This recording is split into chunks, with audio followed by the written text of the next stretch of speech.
Olá, graça e paz da parte de Deus, nosso Pai, e do nosso Senhor Jesus Cristo. Estevão, homem de fé.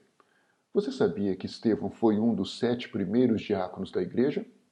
E que ele foi martirizado pela sua atuação destacada como evangelista no primeiro século?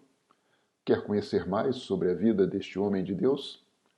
Vamos juntos conhecer e prosseguir em conhecer a palavra do nosso Deus. Eu sou o professor Paulo Henrique Silva e convido-lhe a conhecer mais os meus conteúdos acessando as redes sociais e o site a partir do QR Code que está logo aqui embaixo, bem fácil na sua tela. Inclusive, há uma playlist muito especial, Estudos Bíblicos, no meu canal no YouTube. Gostaria que você a conhecesse, participasse dos estudos bíblicos, estudasse comigo a palavra de Deus. E quero pedir-lhe que compartilhe esses estudos com um irmão, uma irmã, um amigo, uma amiga, para que juntos possamos difundir o estudo da palavra do nosso Deus. Obrigado. O tema do estudo de hoje é Estevão, cheio do Espírito Santo. Estevão, um homem cheio da graça e do poder de Deus, que realizava grandes maravilhas e sinais entre o povo.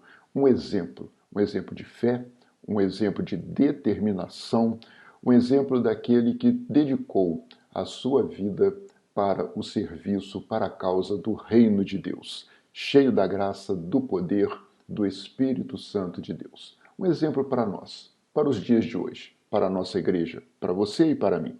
Conheçamos mais acerca de Estevão. As chaves de entendimento que empregarei para este estudo são duas. A coragem, sim, Estevão, um homem de grande coragem, enfrentou adversidades tremendas, foi até o martírio e a morte, junto do nosso Senhor Jesus Cristo, apoiando-se na sua fé, na graça e no poder de Deus que se manifestavam pelo Espírito Santo na sua vida. E com isto vem a segunda chave, a sua identidade, a sua identificação com Jesus, a semelhança de Estevão com Jesus. Isto para nós é um norte, uma bússola. Serve para nos guiar numa vida de santidade, de acordo com o que faria o nosso Senhor Jesus se estivesse vivendo em nosso lugar. Vivendo em nós ele está, por meio do seu Espírito Santo que hoje habita na sua igreja. De posse destas duas chaves, abriremos a porta da história de Estevão, a qual pretendo contar-lhe em 10 passos. O primeiro deles, a contextualização.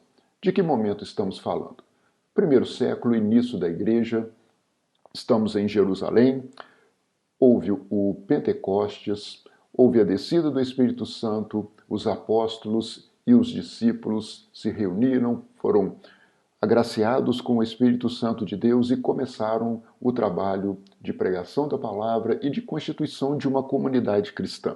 Comunidade essa que atentava para as necessidades de cada um, compartilhavam os bens, buscavam de maneira que todos tivessem o que era necessário para a sua conveniência, para a sua vida.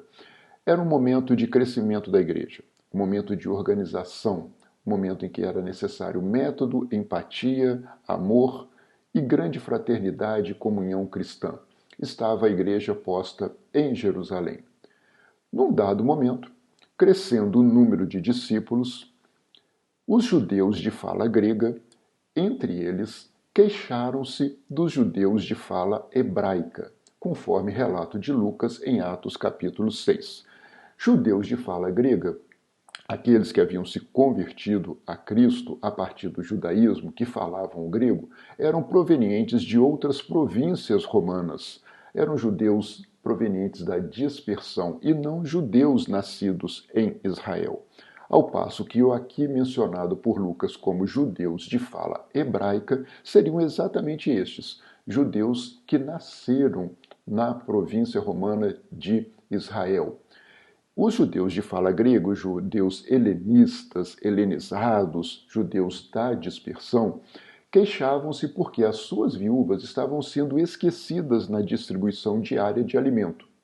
Havia sim todo um protocolo, todo um cuidado para que as pessoas fossem devidamente cuidadas e alimentadas, mas, dada a característica até mesmo multirracial, multiétnica, multilinguística daquela comunidade cristã que se avolumava a cada dia, havia algumas distorções e havia alguma necessidade de uma atenção maior para as viúvas daqueles que vieram de fora de Israel. Por isso, esta queixa foi levada até os apóstolos, que entenderam este ser um serviço essencial, imprescindível para a igreja, mas que eles, os apóstolos, deveriam melhor servir ao reino de Deus, dedicando-se às orações e ao ensino da palavra de Deus.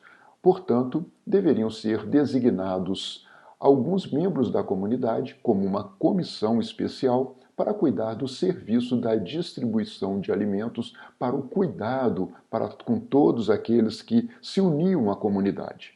E disseram então os apóstolos: Irmãos, escolham entre vocês 7 homens de bom testemunho, cheios do Espírito e de sabedoria. Características de um diácono. É o momento da constituição dos primeiros 7 diáconos da igreja. Você tem no seu coração o propósito de servir a igreja do Senhor como diácono ou como diaconisa? 3 características são aqui mencionadas. Você precisa ser uma pessoa de bom testemunho, cheia do Espírito Santo de Deus e agir com sabedoria. Então, deverão ser designados 7 homens com estas características. Passaremos a eles esta tarefa e nos dedicaremos, nós, os apóstolos aqui falando, à oração, e faço uma menção especial ao ministério da palavra, do estudo, da divulgação da palavra de Deus. Estes homens, então, cuidarão do serviço da distribuição dos alimentos e do cuidado com os membros da igreja. Tal proposta foi muito bem recebida, agradou a todos, então escolheram os 7 homens, a começar por Estevão, justamente o primeiro diácono designado dentre os 7 primeiros da igreja. Homem cheio de fé e do Espírito Santo. Além de Filipe, de Prócoro, de Nicanor, Timon, Pármenas e também Nicolau, um convertido ao judaísmo, proveniente lá de Antioquia. Nomes gregos, nomes que remetem à sua origem fora do Estado de Israel. Mas poderiam ser de Israel, ter nascido em Israel e terem nomes gregos? Sim, poderiam. Poderiam ter adotado algum nome grego? Sim, também poderiam. Mas, dada a contextualização, as características daquele momento em especial, é bem provável que todos eles tivessem como origem, como nascimento, fora do Estado de Israel. Segundo tópico, a identidade. A identidade, o que característica podemos atribuir ao Estevão? Vamos lá. Primeiro, a questão do seu nascimento. Alguns argumentam que ele poderia ter nascido em Israel. Porém, é mais provável, até pela sinagoga que ele frequentava, até pelas suas características demonstradas aqui por Lucas, que ele tenha sido um judeu da dispersão, que tenha nascido em outra província romana que não Israel e que ali estivesse tendo se convertido à palavra de Deus, a Cristo, devido à pregação dos apóstolos a partir ou então mesmo em Pentecostes. Outra característica identitária marcante é a fala grega.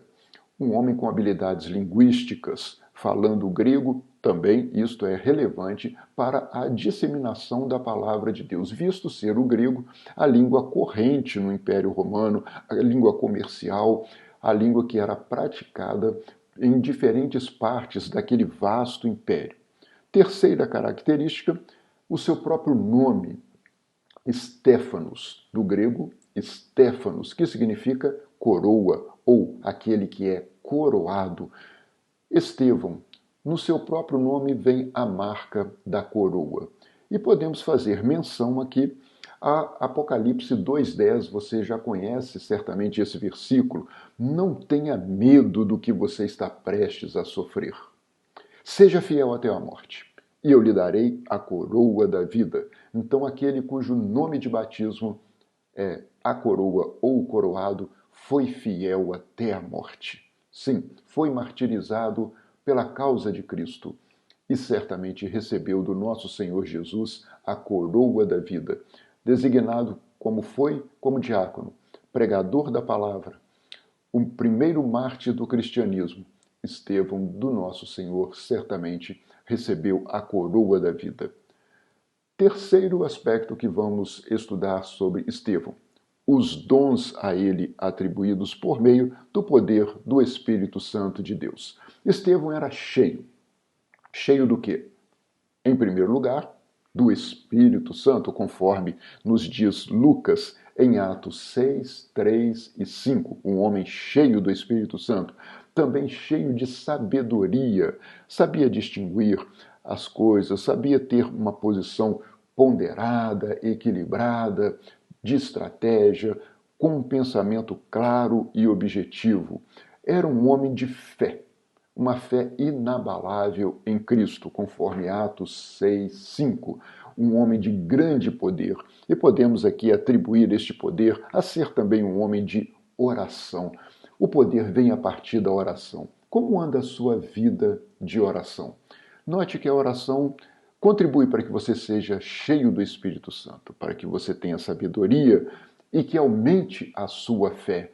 E este poder vem acompanhado pela graça de Deus, porque esse poder não é nosso. Esse é o poder de Deus que se manifesta por meio de nós pela graça de Cristo Jesus em você, sobre mim, sobre a igreja, sobre Estevão naquela época e sobre nós nos dias de hoje. Portanto, um homem especial, com todas estas particularidades, com todas essas atribuições do Espírito Santo e atributos do Espírito Santo, atribuições para o serviço e atributos para que ele possa executar este serviço. Assim, estaremos contribuindo para a expansão do reino de Deus. Ilustro com Atos 6, 8, revelando para nós: Estevão, um homem cheio da graça e do poder de Deus, realizava grandes maravilhas e sinais dentre o povo, não pela força do seu braço, mas pela graça e pelo poder de Deus que eram sublinhados em sua vida, que eram destacados, enaltecidos por meio da vida de Estevão e também pode ser nos nossos dias, pela sua vida e pela minha vida. Quarto tópico a destacar sobre Estevão: os ministérios que ele exercia. O primeiro ministério, por designação dos apóstolos, o ministério de serviço. Ele era um diácono, ele atendia a todas as pessoas da comunidade cristã com zelo, cuidado, empatia, com amor, com carinho e com sabedoria. Exercia esse trabalho de serviço com excelência, mas sempre o trabalho da palavra, a dedicação ao estudo, ao ensino da palavra, à difusão do reino de Deus por meio da exposição da palavra. Você pode contribuir para a igreja, contribuir como membro do corpo de Cristo, valioso, no ministério de louvor, como um diácono, uma diaconisa. Você pode ser alguém que trabalhe na recepção ou com ministério infantil, mas sempre, além deste ministério, desta vocação, você sinta-se sempre encorajada a pregar a palavra de Deus, ao evangelismo, ao trabalho missionário, à expansão do reino de Deus, a alcançar almas para Cristo. O nosso quinto tópico diz respeito à oposição. Estevão sofreu alguma oposição? Ele foi persuadido, de alguma forma, a deixar o ministério do diaconato? Não há nenhum relato a esse respeito de que ele tenha sofrido oposição por ter sido um diácono, mas a oposição veio pelo fato dele ter sido um pregador da palavra, um evangelista. Vamos ver como isto ocorreu. A linha que eu posso traçar para você, relatando de maneira sumária os acontecimentos, parte de Atos 6, 9, quando Estevão pregando a Cristo em uma comunidade judaica, na Sinagoga dos Libertos, sinagoga que era frequentada por aqueles judeus que vinham de outras províncias, judeus da dispersão, alguns inclusive que tenham sido escravizados em países estranhos, mas que voltaram agora a Israel e congregavam dentro dos ritos do judaísmo na sinagoga chamada dos Libertos, sinagoga dos estrangeiros. Estevão ali estava, pregando a Cristo, conforme Atos 6:9. E ouviam as palavras proferidas por Timóteo, os judeus de Cirene, de Alexandria, lá no Egito, da Cilícia e da província romana da Ásia. Muitos atentos percebendo que palavras diferentes eram aquelas proferidas por este jovem na sinagoga. Conforme Atos 6:10, iniciou-se uma tremenda discussão. Eles contestaram, eles discutiam, eles se opuseram fortemente àquilo que Estevão estava trazendo para eles como a verdade em Cristo Jesus, mas eles não eram capazes de argumentar de maneira a resistir à sabedoria e à ação do Espírito Santo por meio da fala de Estevão. Qual foi então a decisão deles? Reunir homens para, de maneira falsa, prestarem testemunhos contra Estevão. Subornaram estes homens. Eles foram corrompidos para que dessem testemunhos falsos a respeito de Estevão. E isto permitiu que eles levassem o caso de Estevão junto ao Sinédrio, a mais importante corte judaica. A congregação dos judeus ali representada pelos seus 71 membros, o sumo sacerdote e os demais 70 sacerdotes. O Sinédrio poderia então apreciar o que havia sido falado por Estevão, mas havia testemunhas, e essas testemunhas não eram dignas, não eram fiéis, eram testemunhas subornadas que davam falso testemunho junto ao Sinédrio. Esta oposição baseou-se, portanto, em falsas acusações, mas acusações muito notórias, acusações que poderiam levar Estevão à morte. Notem, os falsos acusadores disseram que Estevão falava contra Moisés, falava contra os profetas, que Estevão ele levantava a voz e dizia palavras contra Deus. Observe que testemunho falso esse aqui é apresentado. Inclusive disseram que Estevão, quando pregava na sinagoga, dizia contra a própria sinagoga, dizia contra o templo em Jerusalém, quando na verdade Estevão estava repetindo as palavras de Cristo sobre o templo que era o próprio corpo do nosso Senhor.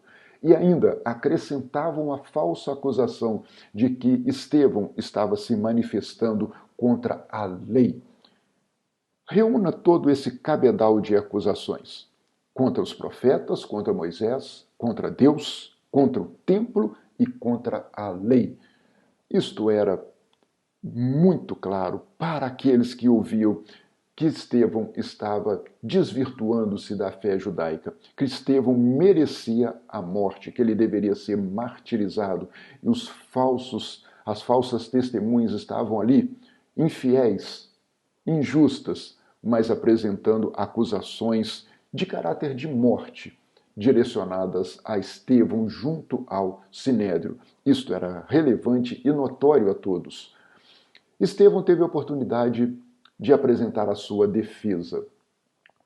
Este foi o mais longo discurso em Atos dos Apóstolos, ali no nascimento da igreja.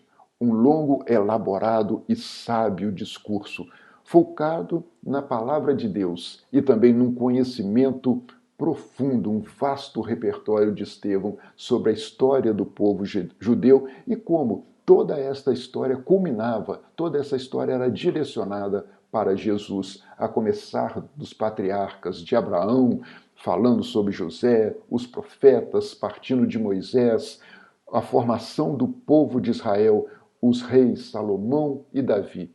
Tudo isso conduzindo a Cristo, a Jesus, o nosso Senhor. Um belíssimo discurso. Pergunto-lhe, você gostaria que eu elaborasse um estudo bíblico destes aqui, sobre o discurso de Estevão?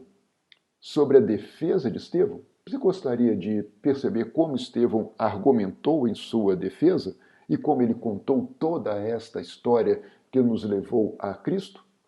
Se você gostaria de ter esse estudo bíblico, coloque aqui nos comentários e eu vou preparar para que juntos possamos examinar, apreciar esta belíssima palavra de Estevão. Portanto, ele apresentou a sua defesa, mas ela não foi suficiente. O falso testemunho estava ali colocado e as pessoas já não queriam mais ouvir. Estevão, cheio do Espírito Santo, levantou os olhos para o céu, viu a glória de Deus e viu Jesus de pé, à direita de Deus. Ele percebia que a sua hora estava para chegar, que ele estava prestes a ser martirizado e morto de maneira injusta, mas os seus olhos não estavam no homem, os seus olhos estavam no céu e no Filho de Deus, em Jesus de pé, à direita do trono de Deus. E ele não se calou, sabendo que as próximas palavras que ele dissesse poderiam ser a sentença final para a sua morte, o seu martírio. Ele foi um homem de coragem, de fé, cheio de poder, cheio do Espírito Santo, e ele proclamou àqueles que o acusavam injustamente e que poderiam tirar a sua vida: veja o céu aberto e o Filho do Homem de pé à direita de Deus. Esta foi uma palavra definitiva. Aqueles que o ouviam não queriam mais ouvi-lo. Tamparam os ouvidos e, gritando bem alto, lançaram-se todos juntos contra ele, arrastaram-no para fora da cidade e começaram a apedrejá-lo. Não foi um processo justo. Não foi um julgamento justo. Não houve uma sentença justa. Inclusive, eles não poderiam tê-lo matado sem o consentimento do Império Romano. Não tinham esse poder, não tinham esta autoridade para assim fazê-lo, mas foi um verdadeiro linchamento, apedrejado. As testemunhas estas que deveriam ser os primeiros a atirar pedras para a morte de Estevão, deixaram seus mantos, tiraram seus mantos, para que pudessem arremessar as pedras com maior velocidade e violência. E esses mantos foram guardados aos pés de um jovem chamado Saulo. Você o conhece? Aquele que depois passou a ser conhecido como Paulo. Neste momento, o jovem Saulo estava aprendendo dos seus como deveriam ser tratados os seguidores de Jesus. Com violência, com a própria morte. Era este o ensino passado a Saulo.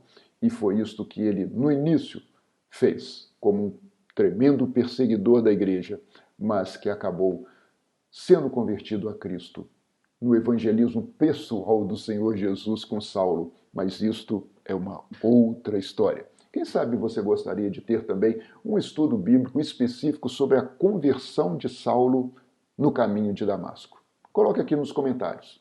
São ideias que eu estou levantando e que, se você apoiá-las, prosseguirei elaborando estudos também nestes tópicos.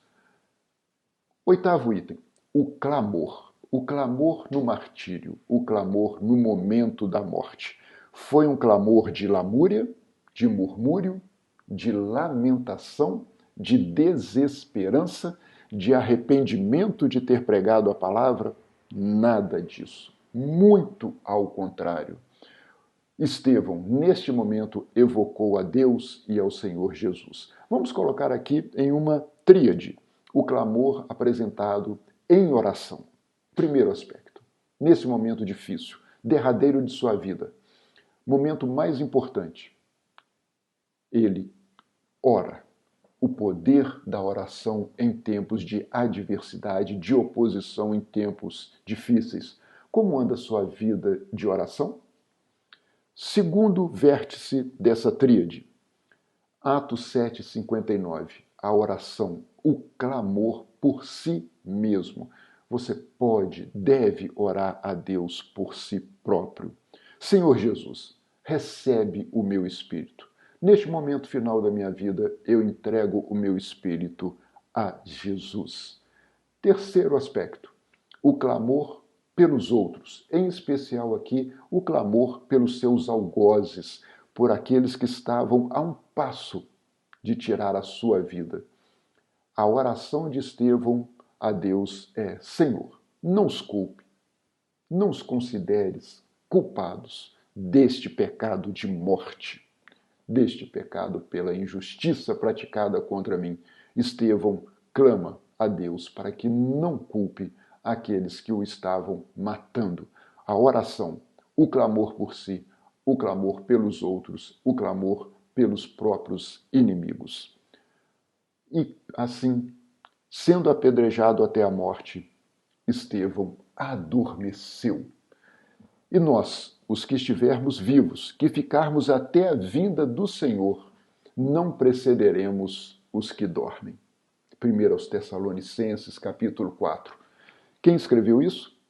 O próprio Saulo, depois chamado Paulo, que percebeu o que estava acontecendo ali, que consentiu na morte de Estevão, mas que adiante teve o entendimento que aquele jovem, morto, apedrejado, adormecia em Cristo. E que ele, ou quem estivesse vivo, na sequência, no futuro, pode ser você, pode vir a ser eu, que estivermos vivos para a vinda do Senhor, não precederemos os que dormem em Cristo. Nono aspecto, Jesus. Você consegue já perceber muitas semelhanças da vida de Estevão com a vida de Jesus. Vou agora revelar para você, destacar, pressupondo que tudo isto toque o seu coração e que faça com que você busque a cada dia uma assemelhança, uma similaridade com a vida de Jesus. Vamos traçar, inclusive, agora um paralelo entre a vida de Jesus e o espelhamento dessa vida em Estevão. Similaridades, semelhanças entre eles. Jesus e Estevão viveram cheios do Espírito Santo. Os dois ministérios foram no poder do Espírito Santo. Tanto Jesus quanto Estevão pregaram a palavra de Deus com ousadia, a tempo, fora de tempo, em todas as oportunidades e mesmo sem oportunidades, com muita coragem, convicção, apesar do martírio, apesar das perseguições, apesar de ambos terem sofrido acusações injustas por falsas testemunhas apresentadas ao mesmo sinédrio e passado por um julgamento ilegal. No caso de Estevão, nem propriamente um julgamento foi, um verdadeiro linchamento. Ambos oraram no momento do martírio, naquele momento culminante de suas vidas.